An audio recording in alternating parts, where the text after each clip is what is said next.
Bienvenue dans ce nouvel épisode du Marathon du podcast. Je suis trop content de te retrouver aujourd'hui. J'ai fait une petite pause de 2-3 jours. 3 jours, je crois que j'ai pas publié pendant 3 jours. La raison est simple. Hier, j'avais une grosse journée de shoot corpo, donc j'avais besoin de préparer un peu ça.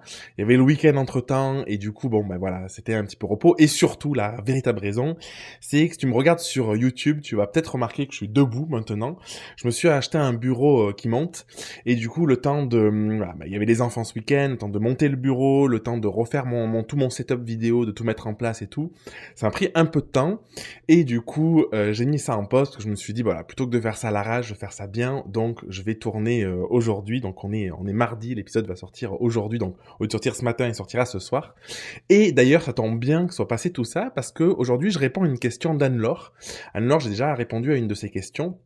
Alors aujourd'hui, elle me demande quel outil utilises-tu au quotidien pour toute la partie création de contenu. Donc la partie création de vidéos là sur YouTube, la partie réelle aussi, les réels que je fais sur Instagram, mon contenu de manière plus large.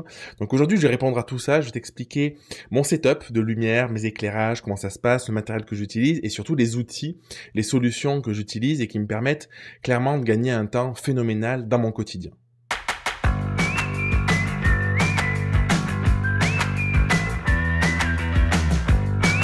Alors, merci Anne-Laure pour ta question, parce que c'est vrai que c'est un sujet que j'aborde assez peu, la partie technique, la partie outils, alors que voilà, quand on est à son compte et qu'on essaye de créer du contenu, ça peut intéresser pas mal de personnes de se dire comment on fait pour optimiser du temps, parce que moi personnellement ma contrainte, aujourd'hui, avec 3 enfants à la maison, avec une vie assez remplie, tout ça, c'est de me dire comment je peux faire des choses que j'aurais peut-être besoin de 15 heures avant pour les faire parce que j'avais beaucoup plus de temps et réduire ça pour les faire peut-être en moitié moins de temps. Alors que c'est peut-être un peu ambitieux, mais aujourd'hui, j'estime que avec tout ce que je crée, tout ce que je produis, j'ai diminué mon temps par 2 ou par 3 de production. Donc ça, c'est vraiment phénoménal dans un quotidien quand on a justement ce besoin de temps en plus.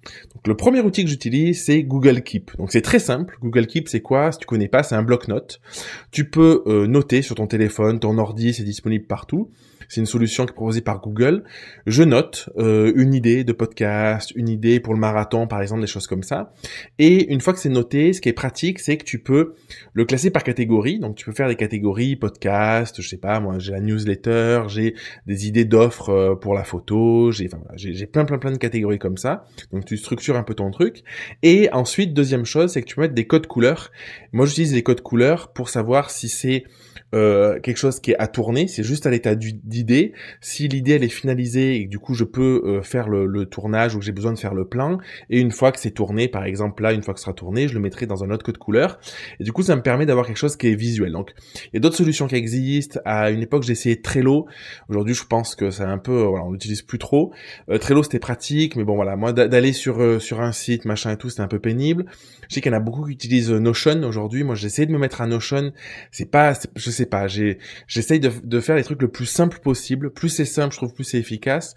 Et je trouve qu'aujourd'hui, alors c'est peut-être pas le plus optimum, mais en tout cas Google Keep, dans mon process, en termes de simplicité, le fait d'y avoir accès partout, voilà, ça me permet vraiment d'avoir peu de charge mentale, d'avoir quelque chose qui est efficace. Donc peut-être que je changerai le jour où j'aurai une grosse équipe. Je sais pas si ça arrivera un jour, je crois pas.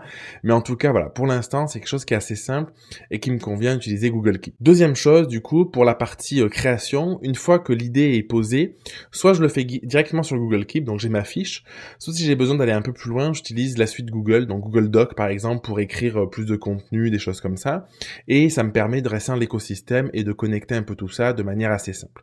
Et troisième outil important pour l'avant création de contenu, toute la partie réflexion et tout ça, c'est Google Agenda. Google Agenda, ça me permet, encore une fois, il est synchronisé de partout, d'avoir mes rendez-vous pro, mes rendez-vous perso, de noter quand j'ai des journées de tournage comme aujourd'hui, de noter tout ça pour avoir une vision assez claire de mon emploi du temps. Et je fonctionne pas trop en réalité. À un moment, j'essaie d'avoir des cahiers, des trucs comme ça, parce que j'aime bien écrire, mais t'as jamais le cahier au bon moment et tout, donc j'aime bien avoir tout en ligne aujourd'hui sur mon téléphone, c'est le plus pratique, et c'est ce qui me permet d'avoir quelque chose de, encore une fois, de plus simple, du plus efficace possible, pour aller droit à l'essentiel. Et pour moi, droit à l'essentiel, c'est quoi? C'est pas perdre de temps en fioritures, à bidouiller des trucs à droite à gauche, c'est créer du contenu pour te le partager, parce que je pense que la valeur, elle est vraiment là. Ensuite, pour la partie, une fois que je suis au tournage, il y a une petite étape intermédiaire parfois qui est ChatGPT. Donc ChatGPT, si tu l'utilises pas, si tu n'as pas entendu parler, bon, je sais pas d'où tu sors, c'est une IA, une intelligence artificielle C'est un assistant personnel, donc ça me permet parfois de compléter mes plans de contenu, ça me permet d'avoir des idées, ça me permet de scripter des vidéos, principalement pour le tournage de réel, pas pour YouTube, parce que je scripte pas pour le podcast ou pour YouTube. Mais du coup, je l'utilise, je l'ai mis en intermédiaire parce que je l'utilise parfois selon les besoins pour créer du contenu. J'en parle en détail dans la masterclass sur les IA pour les photographes, donc je vais te mettre le lien dans la description sur le podcast et sur YouTube si tu veux aller voir ça plus en détail. Mais aujourd'hui, c'est vraiment quelque chose qui m'assiste et qui me permet de me libérer pas mal de charge mentale et de me libérer vachement de temps aussi dans la création de mon contenu, parce que parfois tu peux réfléchir à des idées ou tu as plein de trucs à penser, et du coup ça permet de structurer tout ça de manière hyper efficace. Ensuite, donc pour la partie tournage concrètement, donc j'utilise quoi? J'utilise mon appareil photo, le Z6, où je peux faire du coup des allers-retours avec un zoom automatique. Ça me permet de pouvoir bouger si j'ai besoin de reculer ou d'avancer pour avoir quelque chose de propre quoi qu'il arrive. Donc ça c'est vraiment chouette. J'utilise un micro Rode ici. Je pense que je vais en changer dans mon setup. Bon, pour plein de raisons, peut-être que je t'en parlerai un jour. Mais du coup, là aujourd'hui, je trouve que il est correct, mais le son, il est pas, c'est pas le son le plus incroyable qui existe. Après, ça va pour ce que je fais. Ça me permet, voilà, d'avoir quelque chose d'assez flexible avec un bon son. Le son, c'est surtout important, donc pour le podcast et pour la vidéo aussi, parce que c'est agréable d'entendre un son de qualité. Donc, je vais essayer d'améliorer ça, pardon. Mais si tu comprends mon fonctionnement, j'ai envie d'avoir quelque chose de simple, donc quelque chose d'efficace et qui passe partout. Donc ça c'est pour la partie technique, prise de vue, son et vidéo. Ensuite j'ai deux panneaux LED ici, c'est des gros panneaux LED qui me permettent d'avoir un éclairage. Si je lève la tête un peu, c'était sur YouTube, tu vas le voir dans mes lunettes, on les voit, d'avoir un éclairage qui est assez diffus. J'ai pas un truc très travaillé comme on peut le voir sur certaines chaînes YouTube avec plein d'éclairages partout et tout. Encore une fois, je fais simple, j'améliore avec le temps, mais mon objectif c'est plus le message que la forme. Je trouve que c'est plus important le message qu'on transmet que la forme. Donc je fais quelque chose d'assez simple, d'assez pro, et je peux les diriger comme ça. Je peux mettre dans le noir, là tu me vois plus, et je peux les rallumer comme ça. Je pourrais faire un truc voilà un peu plus travaillé, mais en tout cas ça me permet vraiment d'avoir une lumière qui soit propre. Et pour derrière le fond, tu vois, j'ai aussi un panneau LED. Donc c'est un panneau que je peux guider avec mon téléphone pour changer la couleur du fond. Tu vois, par exemple si je veux mettre un fond vert pour finir cette vidéo, je peux avoir un fond vert pour finir cette vidéo. Donc c'est des panneaux, alors je te mettrai en description la liste de tout le matériel que j'utilise, comme ça tu pourras aller voir en détail. L'idée c'est pas de te les détailler dans cette vidéo, c'est de parler plus des solutions. Donc voilà, si ça t'intéresse et que tu veux te mettre à la vidéo et que tu as envie d'avoir un setup un peu sympa, tu peux aller voir ça, tu auras tout ça en détail. Ensuite, donc pour la partie tournage, toujours dans la partie technique, j'utilise quoi? J'utilise OBS. OBS c'est un logiciel qui est sur mon ordinateur. Je peux le lancer et l'arrêter du coup pour faire les tournages. Ça me permet d'avoir la captation du son, la captation de l'image. Je peux faire quelques réglages si je veux plusieurs scènes, par exemple, là c'était sur YouTube encore une fois, ici je peux faire un zoom sur ma tête, je peux dézoomer, donc je peux faire des choses comme ça, et ça je le fais avec le Stream Deck. Donc pareil, tu auras la liste de tout ça. C'est un petit boîtier où tu peux paramétrer des scènes, donc j'utilise moins dans la création de contenu comme je fais là, je vais utiliser beaucoup dans la création de formation pour passer d'une diapo à l'autre, pour montrer une page sur mon site, pour zoomer sur ma tête s'il y a besoin, pour avoir quelque chose d'un petit peu vivant.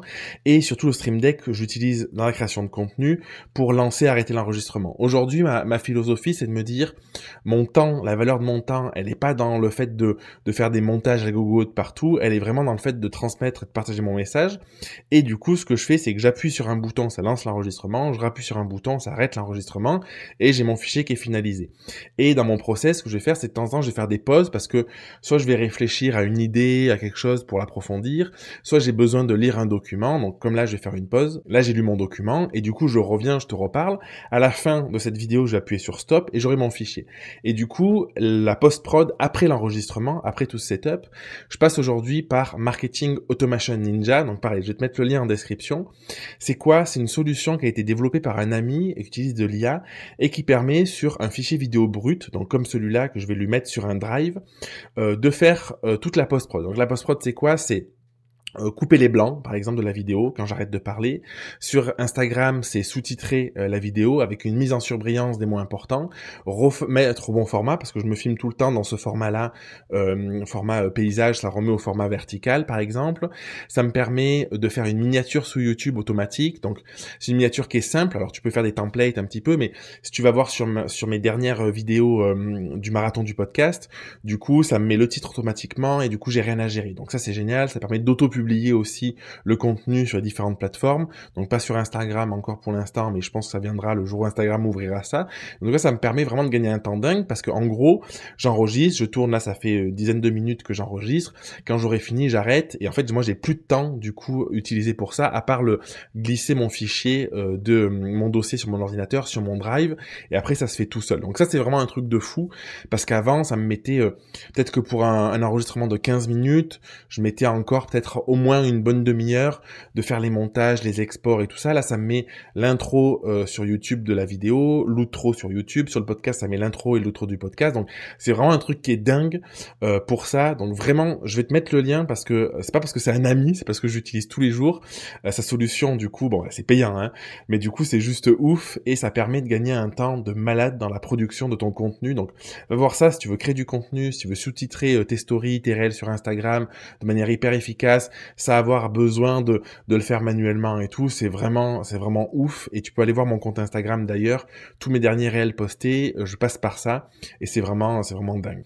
Et ensuite, dernière chose du coup, c'est quoi? C'est la partie visuelle. Donc, si je le fais pas par Marketing Automation Ninja, j'utilise Canva tout simplement. Pendant longtemps, je le faisais avec Photoshop, mais c'était une usine à gaz, ça prend du temps. Canva, j'ai mes templates, je vais changer les photos, changer le titre, j'ai mon truc qui est tout fait, donc ça me permet pour la production de contenu, donc qui est pas vidéo, avec ChatGPT, je crée la structure du contenu, je vais mettre les visuels, les rédiger, tout ça, je le mets sur Canva. Quand je fais mes miniatures pour annoncer la sortie d'un épisode, un truc comme ça, je le fais sur Canva. C'est assez efficace, assez rapide, et du coup je passe par ça, et ça me permet vraiment d'avoir un process où en gros, du moment où j'ai l'idée, où elle est notée, ça se fait en continu, tu vois, quand je suis, bon pas sous la douche parce que je vais pas avoir mon téléphone sous la douche, mais quand j'ai mon idée, je la note. Du moment où j'attaque le tournage au moment où je finalise, on va dire que j'ai le temps de tournage qui est nécessaire, plus après peut-être allez, on va dire 5 minutes de faire un visuel s'il y a besoin, et sinon c'est tout le reste, ça c'est en auto-publication. Donc c'est vraiment un truc de malade mental, parce que c'est pour ça que je peux produire ce podcast aujourd'hui et faire un épisode par jour, parce que j'ai toutes ces solutions sans que ça me prenne trop de temps sur des tournages. Donc je te l'ai dit que j'avais fait une pause de 3 jours quand même, parce que j'étais vraiment chargé. Franchement, ce mois de mai, c'est un mois qui est vraiment chargé, mais je pourrais même pas imaginer faire ça sans ces solutions. Donc voilà, t'as un petit peu un ensemble, je pourrais dire plein de trucs, j'ai pas envie de faire une vidéo qui dure 20 ans pour rien. Si t'as des questions, tu peux les poser sous la vidéo si tu regardes sur YouTube. Si t'écoutes sur le podcast, tu peux me poser tes questions du coup sur Instagram, Jérémy Guillaume Photo. Tu viens, on discute, n'hésite pas à m'envoyer un message privé, n'hésite pas à répondre à une story, peu importe, on connecte ensemble. Je te dis à demain pour un nouvel épisode, un prochain épisode du Marathon du Podcast. Et prends soin de toi.